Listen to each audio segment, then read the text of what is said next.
Maayong adlaw, mag-uban na usab kita sa programang Talakayan hatod kaninyo sa Philippine Information Agency. Ang atong greetings no sa mga tigpaminaw sa DXIM Radyo ng Bayan, ingon man usab sa atong mga televiewers sa atong partner cable TV stations dinhi sa Northern Mindanao.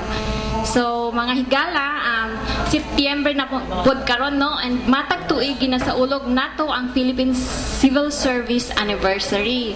So matag tuig sab kauban nato ang walay lain no, ang director mismo sa Civil Service Commission si Attorney Clarete Vidal.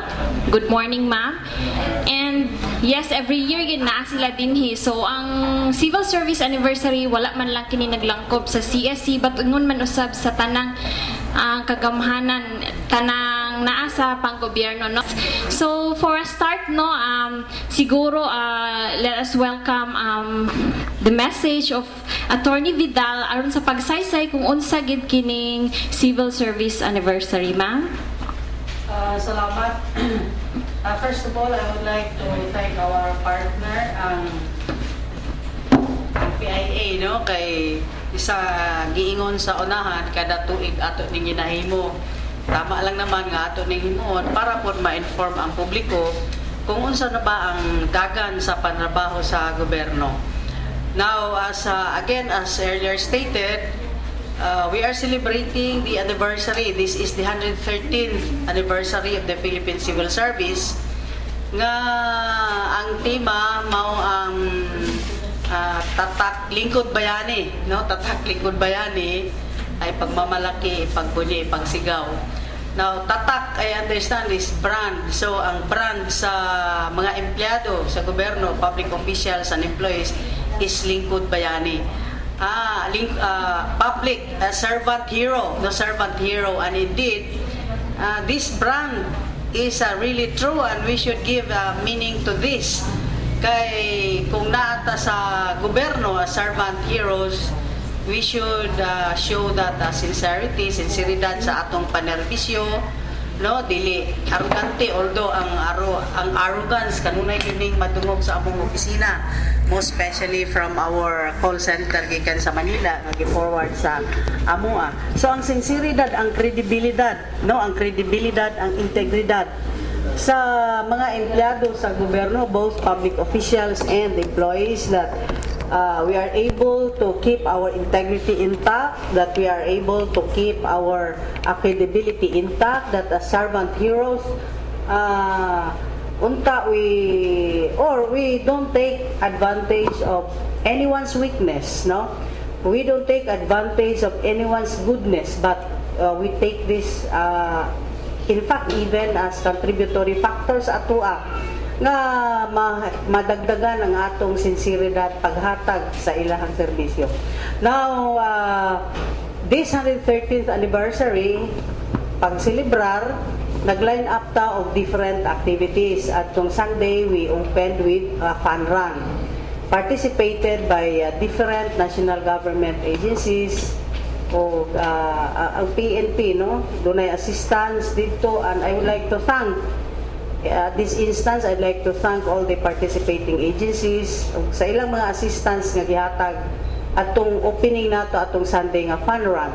Now, niatay mga interagency, no, interagency friendship games nga gi-schedule, a musical show, etc. to celebrate the 113th anniversary. Siguro ang akong punto ani is it's good to have these activities because it will keep our bonding, no? And it will, through these activities, celebration, it will enhance our relationship. I always believe that we could not do on our own. We always have to coordinate with the rest of the other government agencies. So in other words, we hold our hands together. Kay kita lahi-lahi ang mandato, no? Lahi-lahi ang mandato sa PNP, lahi-lahi ang mandato sa SS, sa PIA, lahi-lahi ang mandato, but we are geared towards the same objective, that is service to the Filipino people, service to our constituent. So in holding our hands together, we will be able to reach the same objective, that is service to our constituent. Okay, now I made mention earlier of By the way, before I proceed, na-mention sa atong PIA na dili kaning Philippine Civil Service anniversary is not only for the entire bureaucracy. Naman ko'y konsepto na pag-ingog civil service para lang sa Civil Service Commission. No, it's not. It's for all of us. So, the Civil Service Commission is the constitutional body to which we belong. And we are celebrating the 130th anniversary of the Philippine Civil Service, meaning the entire bureaucracy.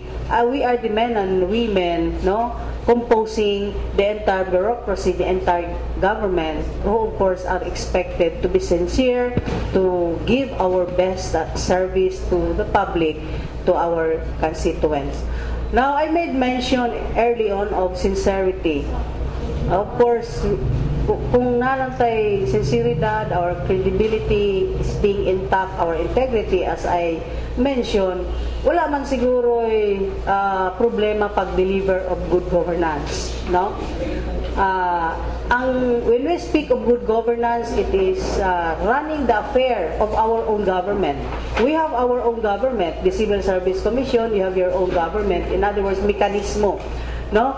So walay problema to run our own affair in serving the public, kining gitawag na to good governance, to promote good governance. Kung naalantay sinseridad sa atong panerbisyo, with the end in mind really of serving the public whom we are constitutionally bound to serve. So, ang sa akong giingon, wala may problema, sayon ra ang pagpadagan, sayon ra ang pag-promote good governance. Now, if we speak of good governance, there is such a thing as one of the elements, transparency. Kung wala tayo dapat itago sa atong opisina, no, wala tayo dapat itago, then we should make it transparent. Kung wala tayo dapat itago. Kaya nga no, by being transparent, we are able to strengthen our sense of accountability. Kaysa atong itago, of course, I understand there are exceptions. No? Na mga exceptions na dili pwede nga ihatag because these are what we call classified matters. But once an act or a particular transaction involves public interest, then ang mapasulabi, ang mo-prevail, ang transparency. So as I was saying earlier, kung nakalay transparency, strong ang atong sense of accountability. And of course, in this accountability, there are two elements. Also ng mga elemento is what you call our answerability to our people. And of course, a counterpart sa answerability is kung it is found out nga nagkamali, then there is that penalty. So kung ni aning duha ka elemento unta sa atong opisina, no, sa atong panggobyerno, strong ang atong sense of accountability. I am focusing on transparency and accountability. Why? Because these are very important elements in good governance. Nga mao karon ang gi-promote gyud, no, gi-promote sa atong present leadership. And also one of the important element is ang kaning partnership. We do not only partner with other government agencies, that we also partner with media. No? Media is one of our partners. Ang atong mga stakeholders, ang mga private mga non-government organizations are also our effective partners because these are the stakeholders, the media, as well as ang uban pang mga non-government organizations would really strengthen, no, the sense of accountability of each and every official and employee. So, with this, I would like to extend our congratulations to all of us in the civil service, in the Philippine Civil Service. We should thank that until this moment, despite the adversities, no, despite mga adversities confronted by the Philippine bureaucracy, di alam ta gihapon diri nagtindog in order to confront the challenges. So again, happy anniversary to all of us of this early magpasalamat ako sa PIA who is our partner in this endeavor. Okay? Thank you, Director. So, manghigala nalugog na to ang si Attorney Lourdes Vidal sa CSC. So, karon paminawon usab nato no ang atong uban mga bisita ang aniya karon. So, ato silang hangyoon siguro first sa pagsaysay kung unsay mga notable accomplishments sa ilang matag buhatan, ingon man kung naabay mga bagong programa or programs aron ma-improbano ang paghatag og serbisyo sa publiko. So siguro magsugod ta kang Attorney Balatero sa BIR, sir. Salamat mayong buntag sa atong mga tigpaminaw og televiewers o mayong buntag sa tanang civil servants, no? Happy anniversary. So mapasalamaton ako nga gitagaan kami gigayon nga makaapil ani nga talakayan, no? Para mapresenta namo ang among accomplishments, no, sa BIR. So sa 2012, no, nationwide, no, nakakolekta ang BIR og 1,058 billion. Pero kana nga performance, no, short kami sa goal nga og 8 billion, no. Pero ang atong collection atong makumpara sa backdrop sa atong GDP nga naalang sa 6.12 atong tuig, no. Na nakakolekta kita og 7.5 billion, no. Kumpara nato sa goal nga 7.2, so naatay mga 300 nga excess. Kumpara nato sa collection sa 2011 nga 6.1 billion, naatay 1.4 billion nga excess, no. Sa collection kumpara sa 2011.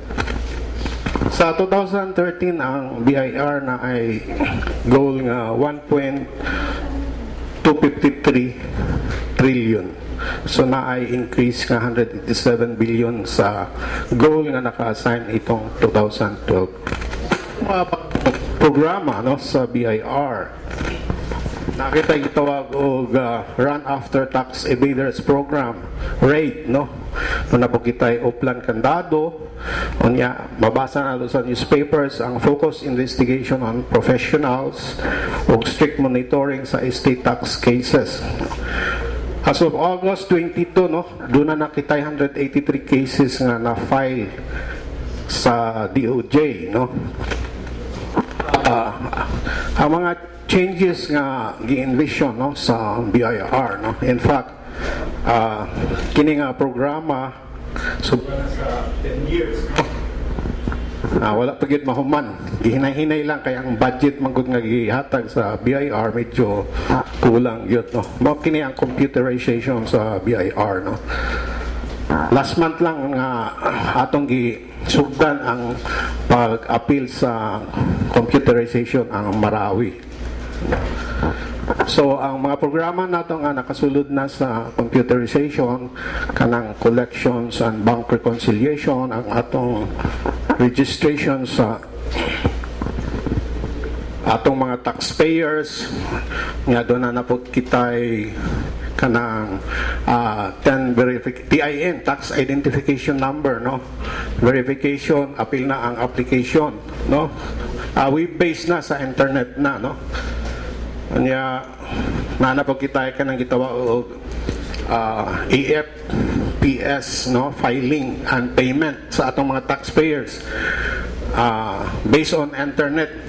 Pero dili pa tanang taxpayers ang nakaabil ani, kaya ang atong gi-require ang atong mga lang contractors nga naay mga contract sa atong gobyerno. With regards to ARTA, no, in 2011, nakapasar ang among district office sa Cagayan de Oro. So, naapoy mga triumphs ang BIR, no. So, in 2012, ang district number 97 sa Hingoo nakakuha og ARTA Seal of Excellence. under the leadership of RDO Glidonio Chupi Jr. Kanya na-appeal nga monetary awards.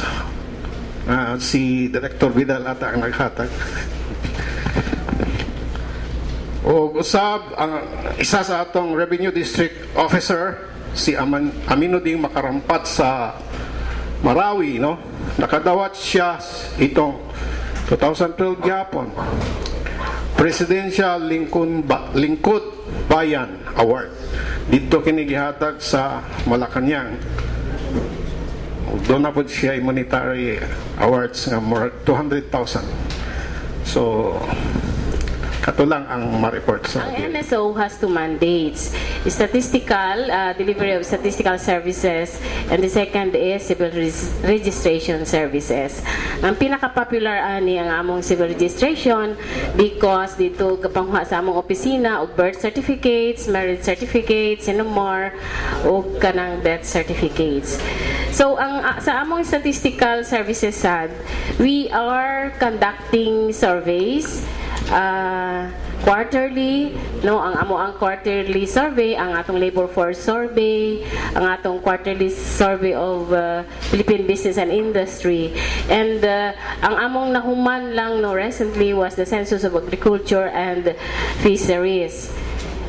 Ang among ongoing activity is the National Demographic and Health Survey. So ang among mga noted accomplishments, our office was an award. Our office NSO is an awardee of being an excellent performer for the past 20 years. Sa amo ang gihapon nga opisina, and last year nakadawat og Seal of Excellence sa pasada ang among opisina. Our former regional director was an awardee also of the Presidential Lingkod Bayan Award.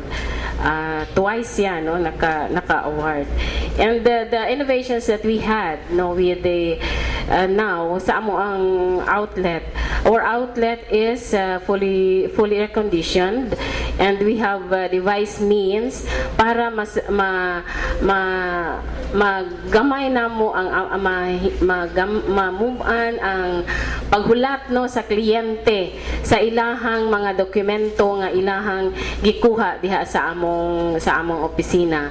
And sa compliance of ARTA provisions, we have our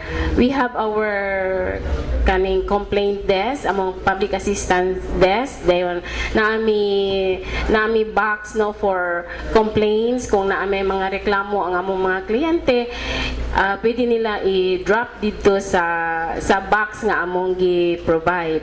And we are strictly complying with the non-break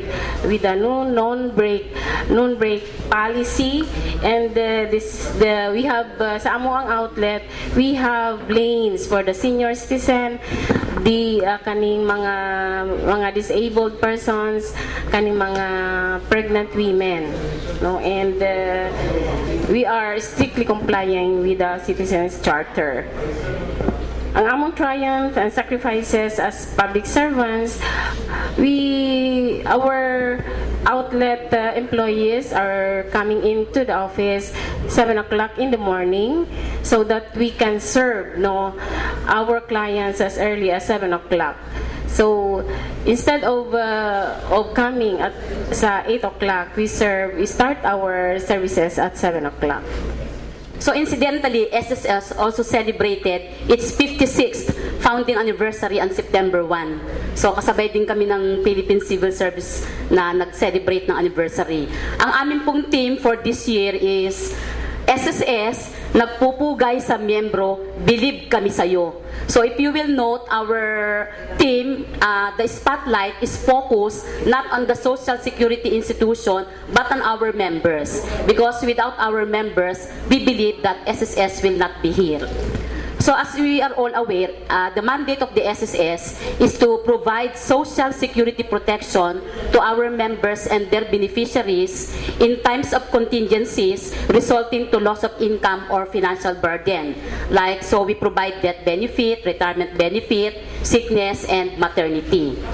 So, as of now, the SSS has 30 million members. Composed of employers, the employed, and the self-employed persons. And for purposes of comparison with regard to our financial performance, I will give the data for the first semester, comparative 2012 and 2013.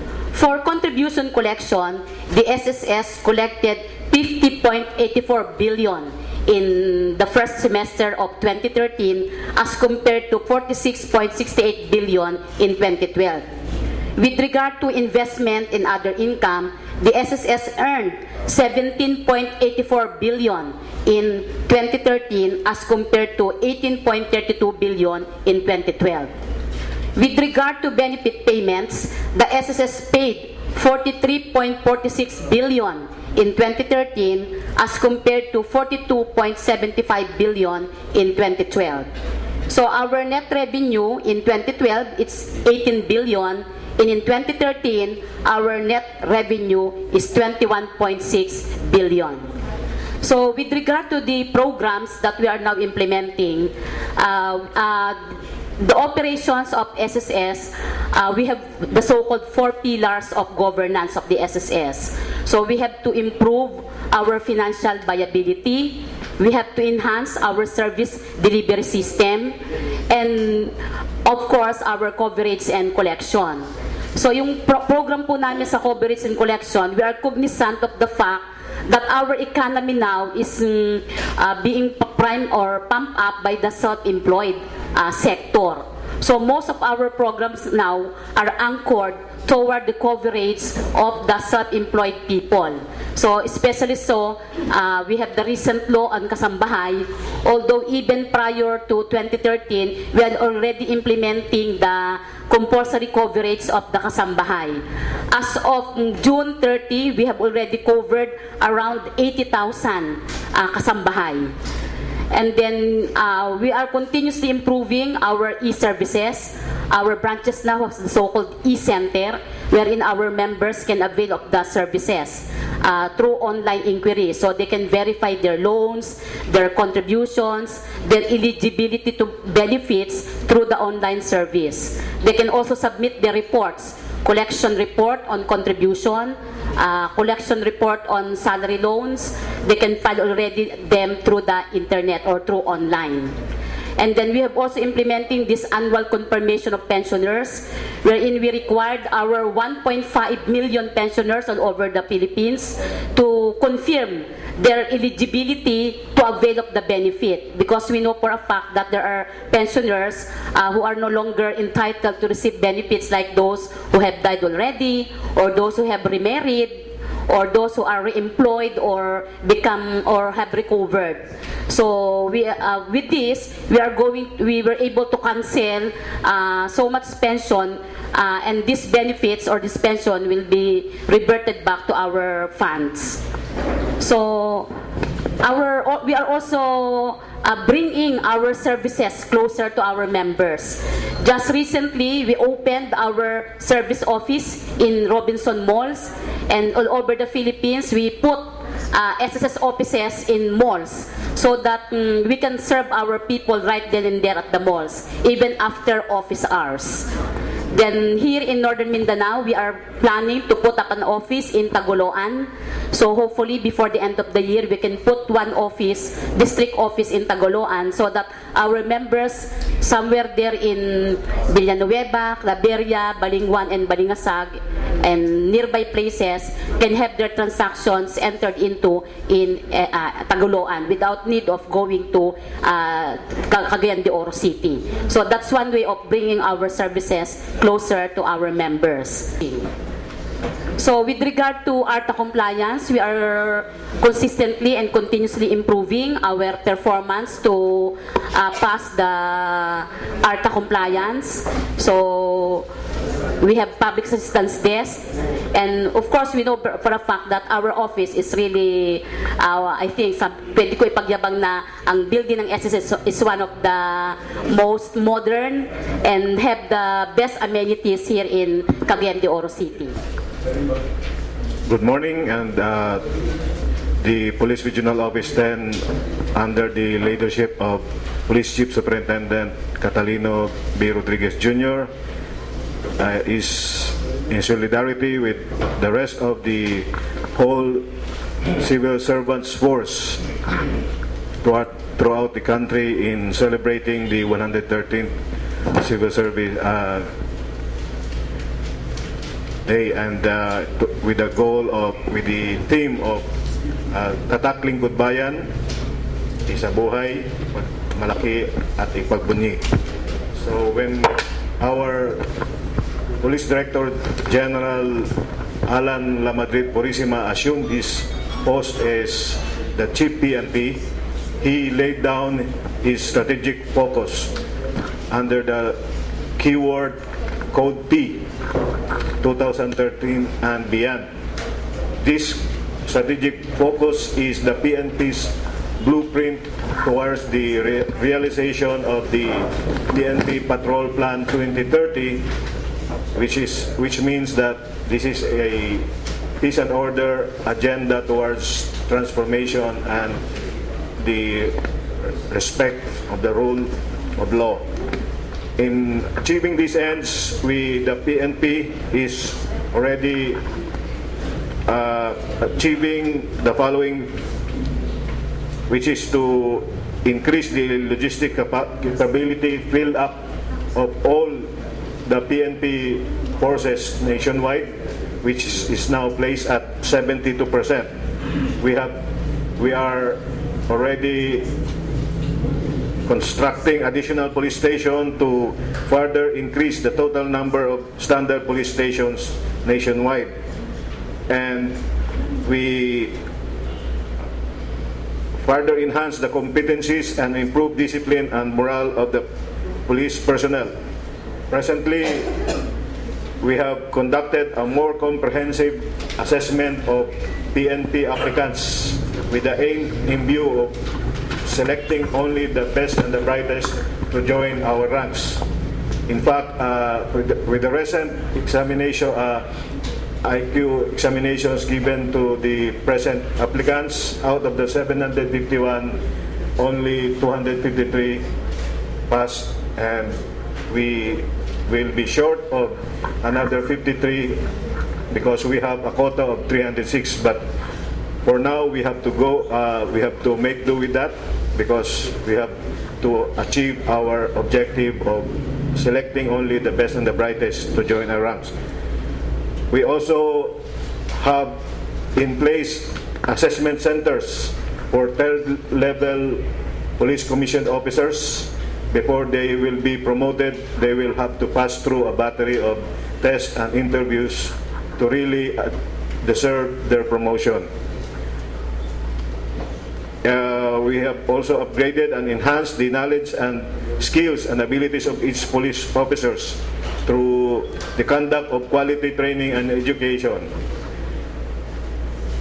We have reactivated the task force Secure and Safe Elections in preparation for the barangay and SK elections, and this is also to continue with our accomplishment with the last May 2013 elections, wherein Police Regional Office 10 area of responsibility was able to experience a very safe and honest and peaceful elections.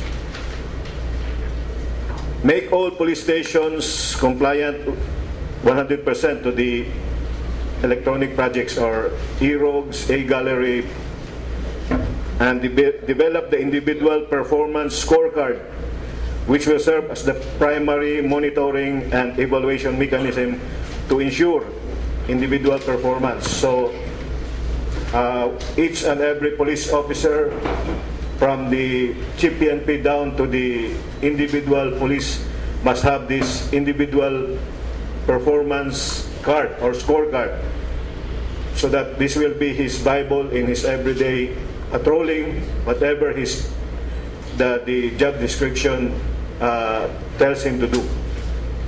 And recognizing that the two major functions of police are crime prevention and crime solution, our main effort is geared towards crime prevention to the conduct of police integrated patrol system, and that's why we are really giving importance to crime prevention, because crime solved is always better than a crime. The crime prevented is always better than crime solved.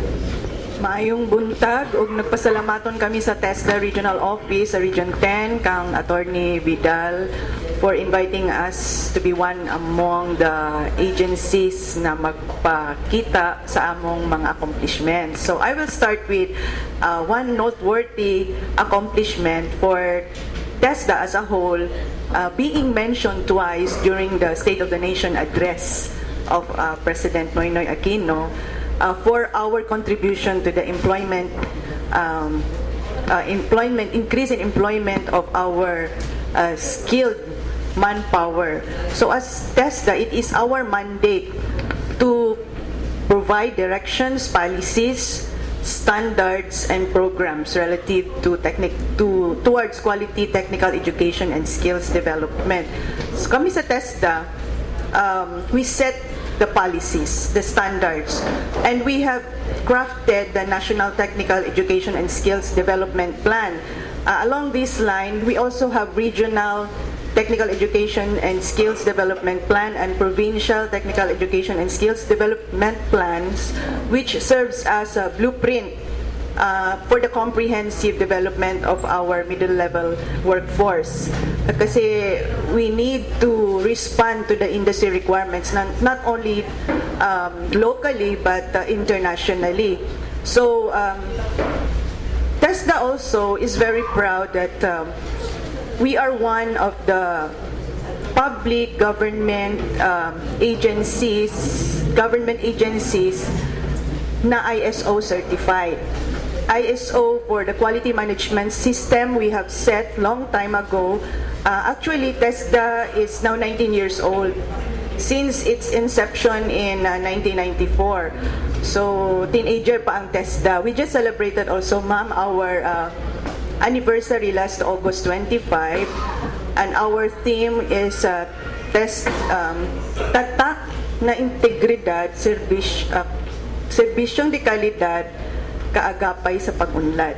So towards this, it is our quality policy to provide premium on customer satisfaction. That's why this is also our response to the ARTA.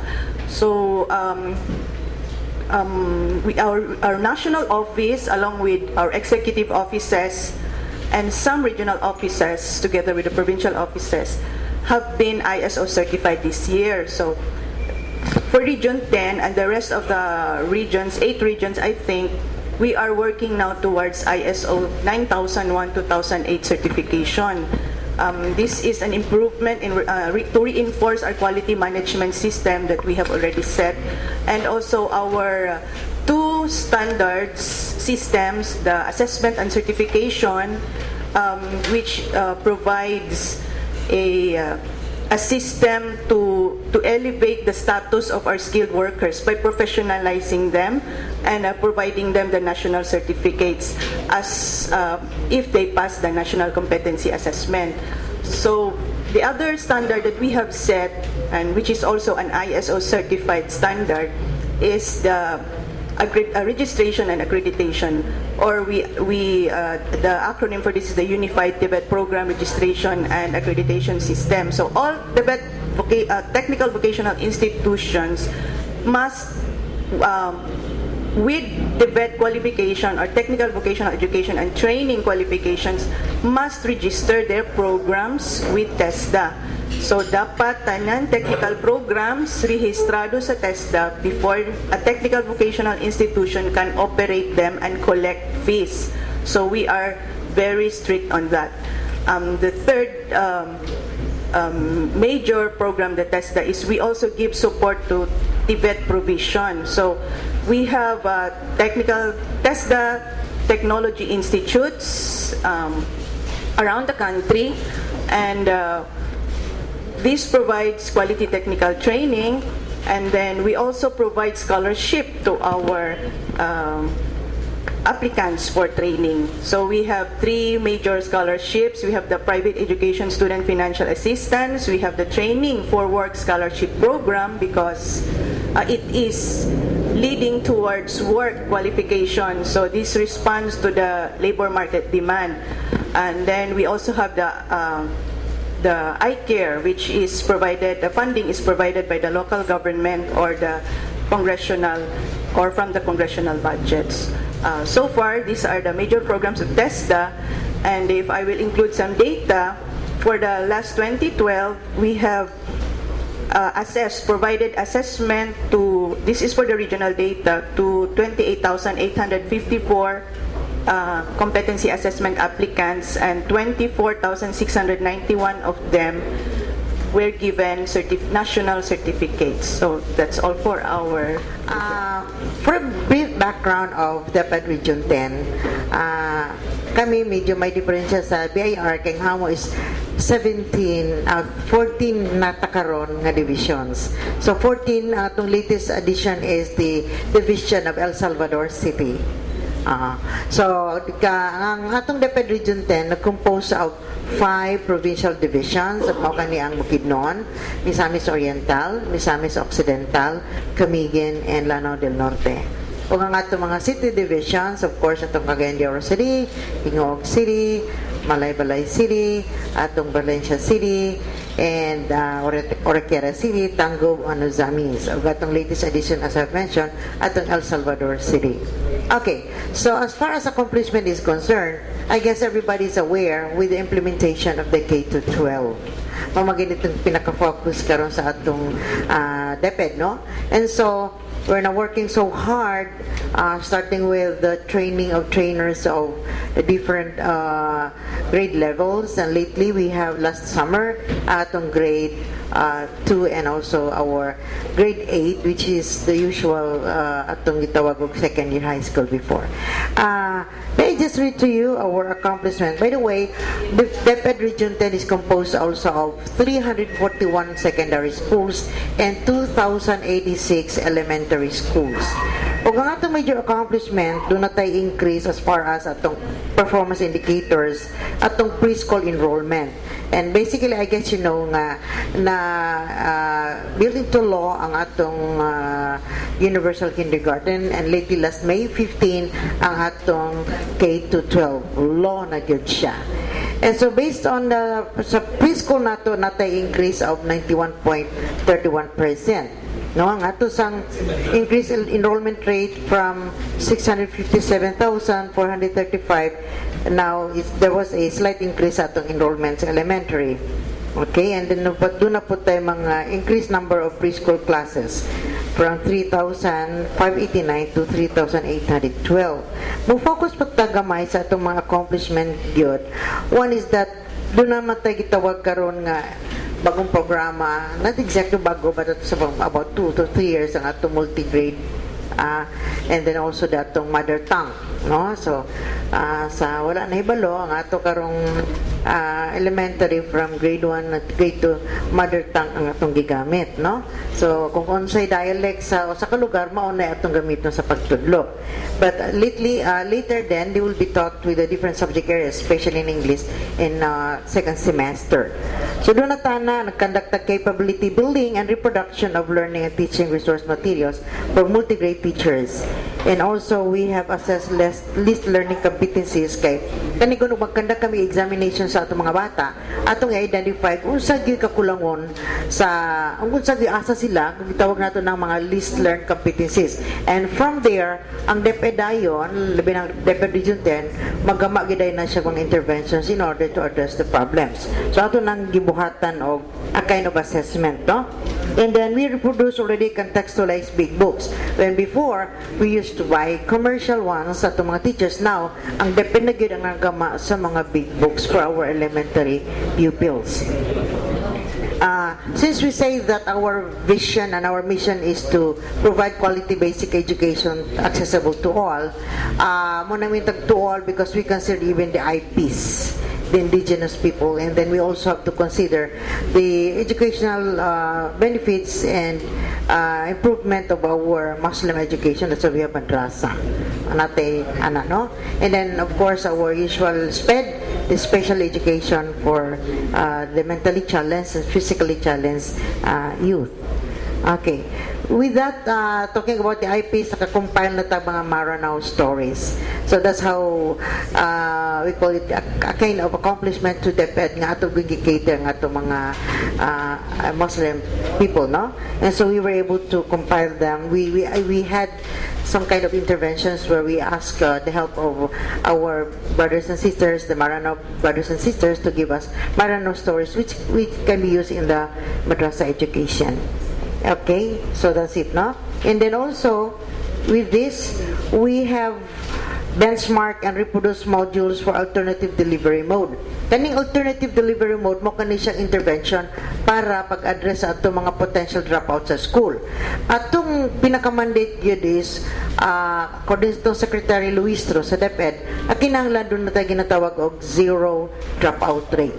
So, naatagapaingon na ta diha. So, sa eskwelahan pa lamang, so makitaan gani sa mga teachers and principals na natay mga potential dropouts. So, ato sa kinatagaan og alternative delivery mode. O gitawag na to ni specifically sa high school, the Open High School Program. Unsa kani siyang Open High School Program?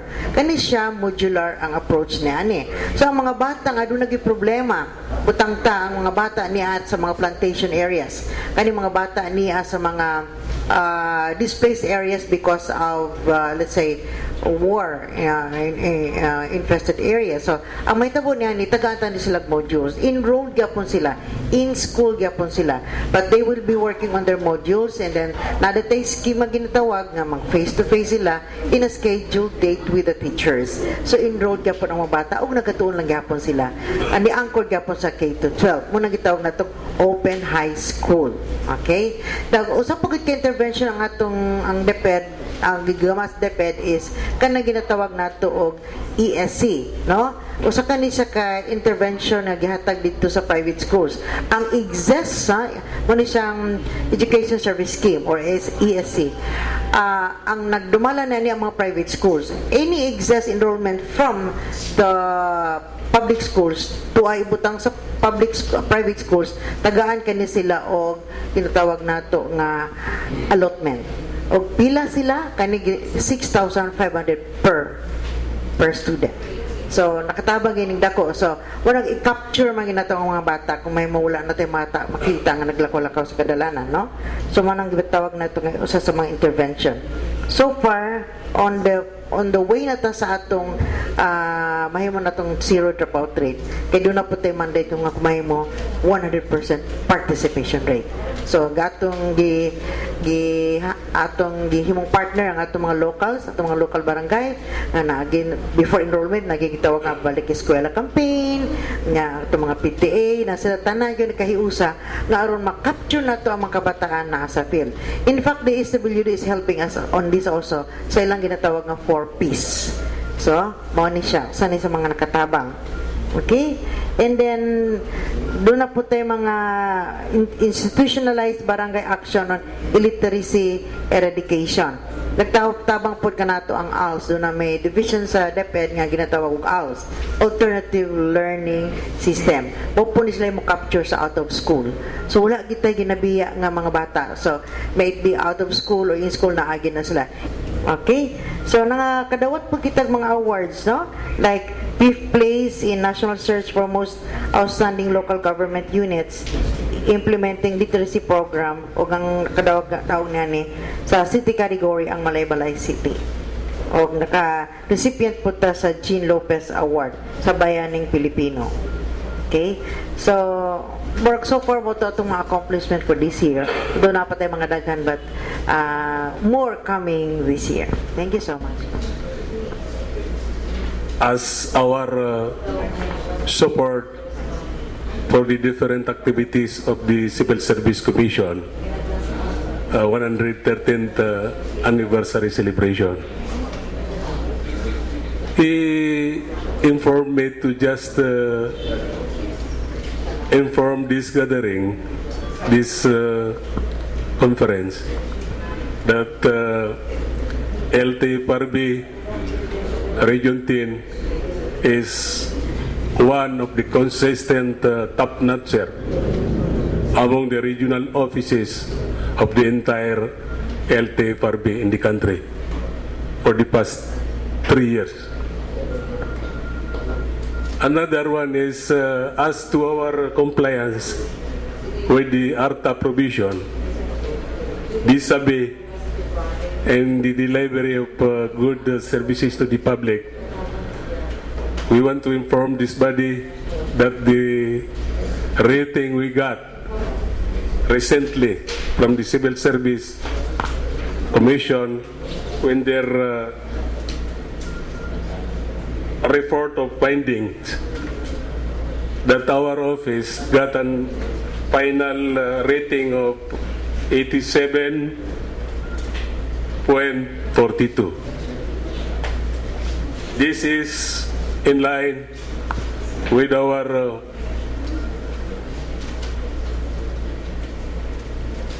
program to improve our services, especially in implementing our two major functions, that is franchising and regulation of all public utility vehicles. Thank you. Boats kanya akong pangutana kaya ninyo man si Boats nga dili kuno kung mag-ininsik so dinisayaan ko na lang ni, no? Kanya akong pangutana kang Ma'am Vidal sa Civil Service Commission, right? Okay. Ma'am, akong pangutana yun, o pananglitan sa inyong head office, adunay pakanaog na hukom nga kaning tawhana ibalik sa iyang pwesto. Unsa inyong role ini pananglitan nga katong imanduan nga ibalik siya, dili musugot nga mubalik? Among role is i-implement based on the decision sa central office. That is on the assumption nga wala siya TRO nga makuha sa Court of Appeals. No? Assumption nga wala siya TRO nga makakuha sa Court of Appeals. I-implement na mo. Kung gahi og utok ang head of office, file na o kaso. Pwede nang ma-filean o kaso contempt ang tao, nga tao, head of office nga dili mo implement sa decision. Pero kami, wala may power to cite one in contempt. Ang region. So also among buhaton is kung naay motion, no? Motion na from the party adversely affected, katong hingtungdan, amo nang pasaka dito sa Manila para ang Manila na mo action sa motion to cite one in contempt. Attorney, mo kanang kabalo mo tanang dunay sorry namantay ka ng programa sa gobyerno nga lifestyle check. Unsay role ninyo ini nga programa? Nabay taas gikan sa taas kaninyo nga mag-check? Ang atong regional office pwede po mo initiate og investigation sa atong mga taxpayers, no, nga mogamit kita og lifestyle check, no. Ang atong himuon ani, no, makuha kita og mga datos, no, sa iyang mga kabtangan nga na palit, no, diya sa atong register of deeds sa LTO kay ang lifestyle manggod ato man ang kuan siya sa iyang net worth, no? So assets niya, tapos i-deduct na to ang iyang mga liabilities o niya makuha na to ang net worth. So ikumpara dahil na to kini sa iyang gi-file nga income tax return. No, naagani dako kayo nga pag-increase sa iyang net worth, no, gikan for example sa 2011 to 2012. So ikumpara po nato og pila ang income nga iyang gi-declare sa BIR, no? So with regards also to government employees, i-relate to nato kini siya sa gi-file nga statement of asset and liabilities and net worth, no? So ang region na ay discretion, no, nga muhimo o kaugalingon nga investigation. Usahay po na kita'y madawat nga order gikan sa atong national office nga kini nga taxpayer investigahon base sa lifestyle or net worth method. Ako na lang i-diretso sa duwa. Ang Director Vidal o sa DepEd, no? Unsay role o unsay atong buhaton na ma'am, no, kay dunay issue nga atong gitakol diya sa City Central School kay ginabanggit man nimo ang transparent, no? So nay issue nga among gitakol, so nagpangayo mi og dokumento sa usa ka principal. Dayon ang issue is interest kay nag-ingon ka ma'am, basta interest sa katawan mo ay magpatipabaw. So meaning interest sa katawan, kaya ang issue is kwarta sa mga parents. Until now, wala yung dokumento. So karon kay public document man ka na, matod pa sa mga kauban, katungod na mo nga mo tan-aw sa usa ka dokumento. So karon wala na mo makita ang transparent. So among ikuan o insight sa inyo ma'am, kung usay role po ninyo sa mga ikabutyag na mga principal o sa DepEd. Tama man na that involves sa public interest. Unya kan unsa man sa PTA collection? Okay. Collection, in other words, mga collections gikan sa ginikanan. So dili na dapat itago. In fact, ilag yun ang i-compute pila ba nagasto, pilang nakolekta. Pero kaning ako general niya kay waman jud imura man sa nga akong nadunggan. Wala ko kadungog kung unsay sign sa principal. No, nangutana ka kung unsay among role. Ang among role kung naay moabot na reklamo. No, kung naay moabot na reklamo, amo ang aksyonan. Perhaps ang usa nimo nga pangutana, unsa man among otoridad or jurisdiction over these teachers and principals? We have. Because we have concurrent jurisdiction. No, we have concurrent, although under the Magna Carta, ang mga principal o teachers na committee, no? Committee sa DepEd na mo i-imbestigahan na. But if we invoke also our concurrent jurisdiction, pwede may maka-take cognizance. But most of the time, kanang mga kaso nga yung ana where we have concurrent jurisdiction, pwede po sila, muhatag may respeto, no? Muhatag may respeto sa ahensya. On the principle na mas nakahibalo sila o unsay nangahitabo sa mga facts ba among taga-ag respeto. For after all, kung na may kaso, ang decision di sa ahensya nga nag-take cognizance ang ahensya, appealable mo po sa mga. Actually, ka nga problema, very common, no? Being a PIO, permit ka receive ang mga complaints nga mga collection magamit sa mga officers sa PPA. Siguro sa kayo ni ma'am, always na siya mahagig due process. So, we always need a written complaint. Insakto na siya. So, if you have it already, so, kung asan ni mo nasabit ni mo sa Division School Superintendent, doon na mo handle ni anak ang committee, and we call it the grievance committee. Okay? Kaya lisod magodog, ato lang ipadangat sa ila ang mga nakabutang oral lang or verbal lang, so we need a written complaint. So kana siya, tandugon gina siya, kay doon na kaning mga supervisor sa every division, doon na yung mga assigned people na to handle PTA matters. Okay?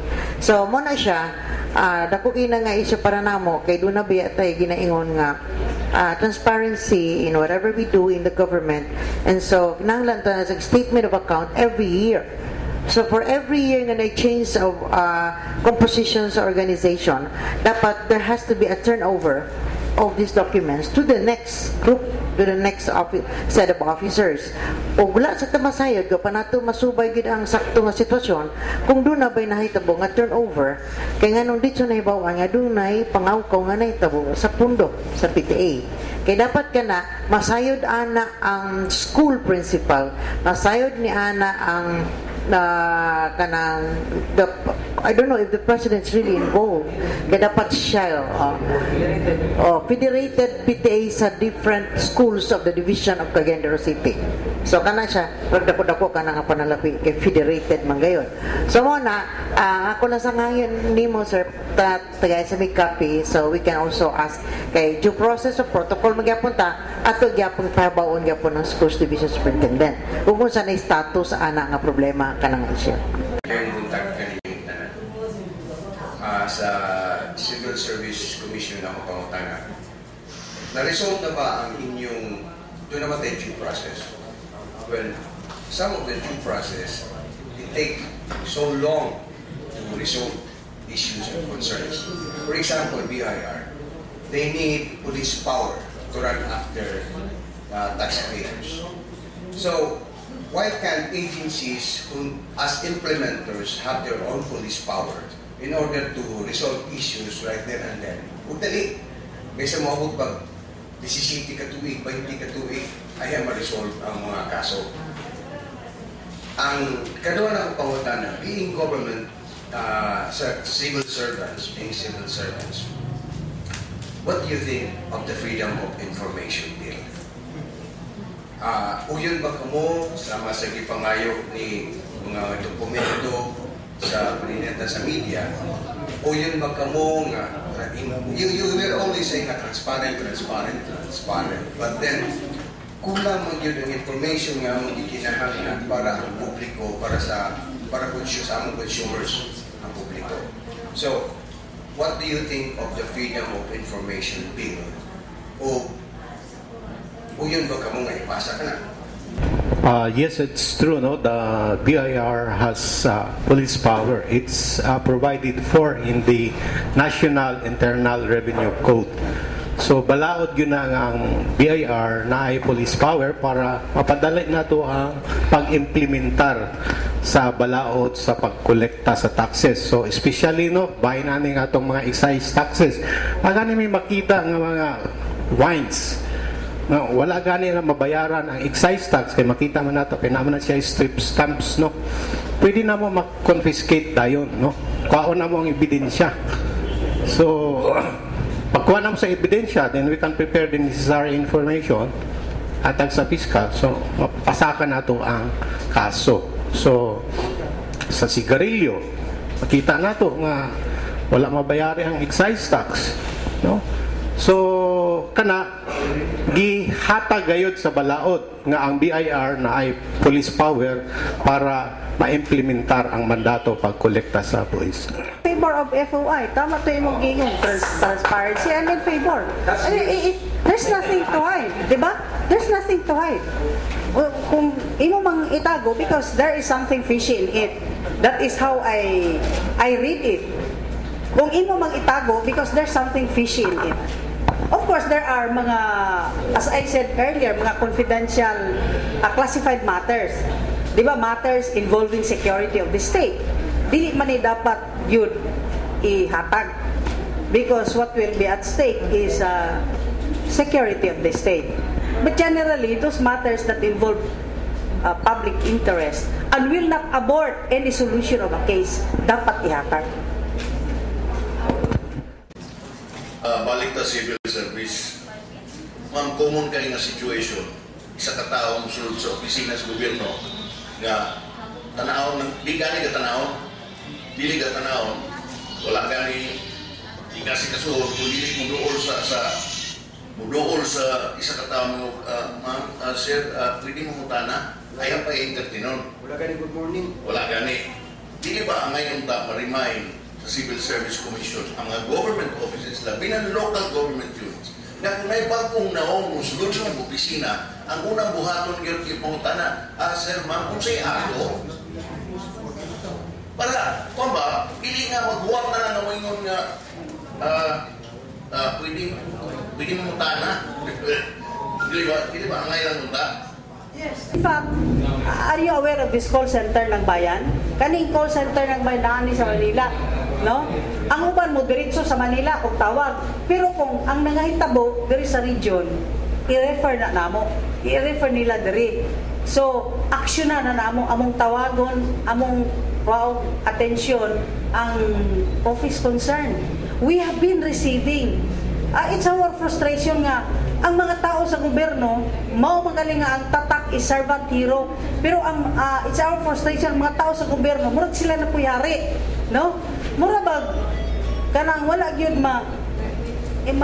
internalize sa ilaha nga dapat dili mag-arrogante, no? Dapat dili mag-arrogante, wala ma-internalize. Sa tanang government agency among sa inyong office nabay problema kay may mga CSC automatically eligibility eligibility din Civil Service Commission, so nabay problema sa inyong mga departamento among your employees on issues on eligibility sa mga employees. Thank you. Amoy problema nga namoy mga empleyado nga peke ang eligibility. O kung peke man ang eligibility, kay balo mo nga peke, you can inform us anonymous lang or concern so that we can get into our records kung tinuod ba. In fact, naami mga dawat nga ingong peke daw ni, but upon verification sa records dili man sad peke. So we have documents to prove kung peke ba o dili. So karon mo yes. Connection na lang, ma'am. Oo. Connection na lang sa employment. Kung sa may inyo ikasulti kabahin ani mga job order na mga DE, mga detailed employees nga kakinahanglan ba ni sila og mga eligibility, mga casual nga hangtod karon 20 na katuig, 30 na katuig wala pas plantilla. Okay. First, GO. Ang job order walay employee relation na, no? So, di na magaling na mo to sa MOA because di man na sila considered o government employees. Oo. Sa ilang na ng relasyon sa agency o katong ilang empleyado hired under job order. Na mga casual. Now, kaning mga casual employees, di man na sila nagkinahanglan og mga dili kinahanglan silang eligibility. Kay terminable man anytime. Karon another pangutana siguro. Ingabot na ni silang 30 anyos. Wala gihapon sila ma-regular. Wala sila siguro matagaig plantilla position kay wala eligibility. Diba? Kay wala eligibility. So wala sila matagaig plantilla position. Kung ingon mo nga naman nga sige lang man ang girinyo dagang kaing casual, dili na namo matubag. Kay kana jurisdiction na sa agency concern. Okay.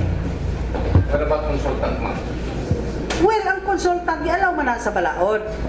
So, kung maghisgot ta og consultancy, no? Consultancy, dili na siya regular ga-report nga pareha sa regular employee nga mo report yun og alas 8 utob ta sa 5. Kay bali ang iyang expertise, mo igikuha, gi-allow na sa balaod. In fact, under sa new public management, sa good governance, gi-allow ng what we call is outsourcing.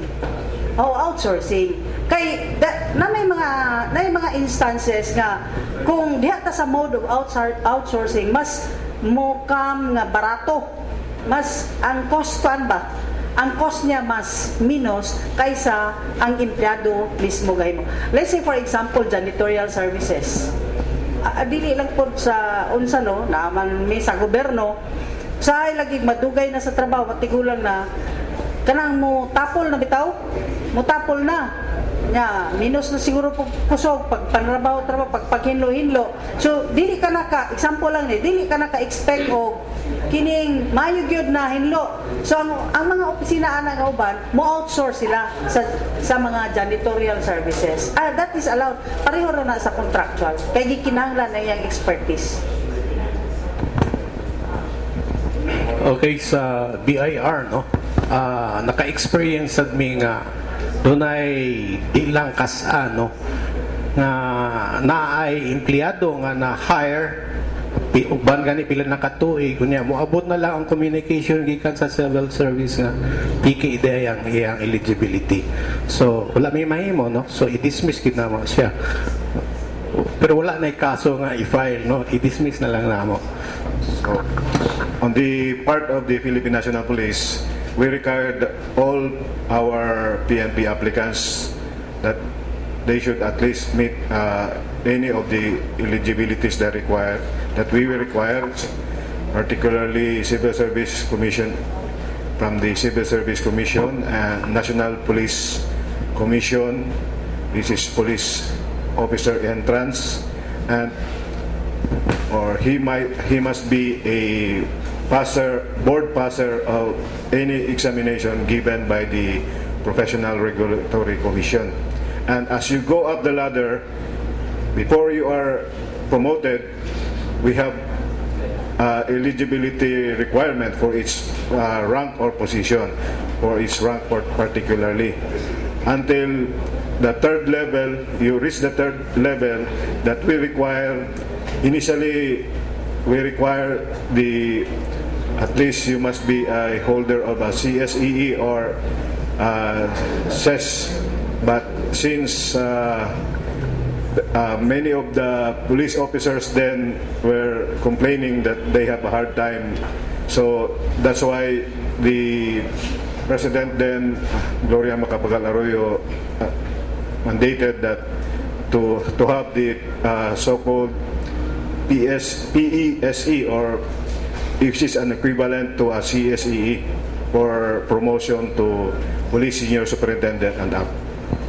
Sa SSS po, Northern Mindanao Division, so far wala naman po kami naging problema regarding dyan sa mga peke na mga eligibility. Kasi ang ginagawa po namin, even before we hire a particular person, we already conduct investigation and pinapacheck na naman kaagad namin kung hindi ba peke yung kanilang mga credentials. So walang instance na may makakapasok kasi even before pumasok, pinapacheck na kaagad namin.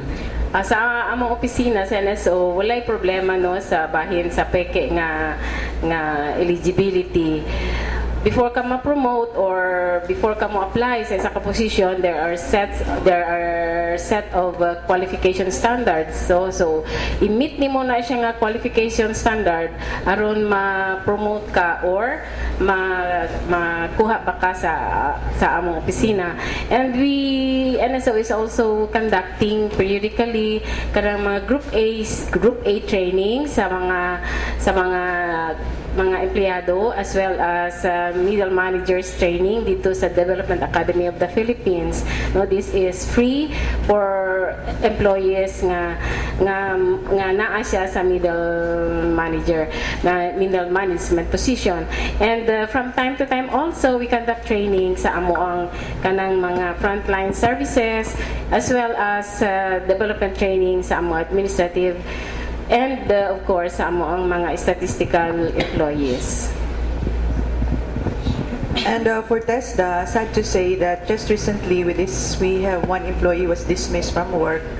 I don't know if I will classify it as a falsification of document, but it was something on, she does not hold a fake eligibility, but due to the regular submission and updating of our personal data sheets, I think it was found out that the photo which was attached during the examination and the photo that she submitted in the PDS is not consistent. So that's the reason that she was dismissed. So, but she served the government for more than 15 years. Yeah. So, hindi na gansi. So, this is a very sad experience for us.